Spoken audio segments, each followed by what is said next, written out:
আসসালামু আলাইকুম। একদম শূন্য থেকে ধারাবাহিক স্পোকেন লেকচারে আপনাকে স্বাগতম। ইংলিশ কিছুই পারি না তাদের জন্য এই লেসনটি। সো আজকে আমরা শিখব যে অবাস্তব ইচ্ছা কিভাবে প্রকাশ করি। আমি যদি রাজা হতাম, আমি যদি বাংলাদেশের প্রধানমন্ত্রী হতাম, আমি যদি পাখি হতাম, এত সুন্দর বাক্যগুলো আমরা একটি স্ট্রাকচারের মাধ্যমে কিন্তু শিখে যাব।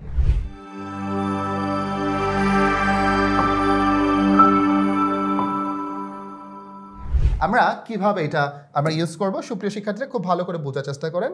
আমরা প্রথমত সাবজেক্ট ব্যবহার করব, তারপরে উইশ, এরপর সাবজেক্ট এবং ওয়্যার। অবাস্তবের ক্ষেত্রে সবসময় ওয়্যার হয়। কি হয়? ওয়্যার হয়। তাহলে আমরা চলেন একটু প্র্যাকটিস করি, তাহলে হয়তো আমাদের জন্য জিনিস আর অনেক সহজ হয়ে যাবে। So I wish, I wish, I wish I were a king. আমি যদি রাজা হতাম। I wish I were a king. আমি যদি রাজা হতাম, আমি যদি বাংলাদেশের প্রধানমন্ত্রী হতাম। I wish I were the prime minister of Bangladesh. আমি যদি পাখি হতাম। I wish I were a bird. আমি যদি তোমার বন্ধু হতাম। I wish I were your friend. I were your friend.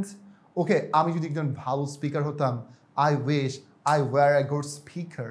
I wish I were a good speaker. আমি যদি একজন ভালো স্পিকার হতাম। আমি যদি তোমার এলাকার চেয়ারম্যান হতাম। I wish I were a chairman of your locality. আমি যদি তোমার এলাকার একজন চেয়ারম্যান হতাম। আমরা এইভাবে কিন্তু বলতে পারি। এই কথাটা অন্যভাবে বলা যায়, সেটা স্ট্রাকচারটা হলো আমরা ইউজ করতে পারি। সুপ্রিয় শিক্ষার্থীরা খুব ভালো করে বোঝার চেষ্টা করেন, কারণ অনেকে তো অনেক স্ট্রাকচার ব্যবহার করে। সো আমরা এটা এইভাবে বলতে পারি, আরেকটা ভাবে বলতে পারি, সেটা হচ্ছে subject plus wish plus subject could plus verb one. Clear?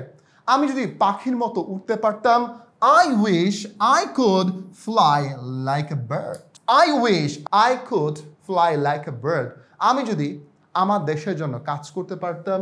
I wish I could work for my country. আমি যদি পৃথিবী ঘুরে বেড়াতে পারতাম। I wish I could travel around the world. আমি যদি সুস্বাস্থ্য বজায় রাখতে পারতাম। I wish I could maintain a good health. আমি যদি দেশের রাষ্ট্রপতি হতে পারতাম। I wish I could be the president of the country. এইভাবে করে কিন্তু আমরা প্র্যাকটিস করতে পারি। সো সুপ্রিয় শিক্ষার্থীরা, ভিডিওটি এতটুকু ভালো লাগলে লাইক কমেন্ট শেয়ার করে সবার মাঝে ছড়িয়ে দিন।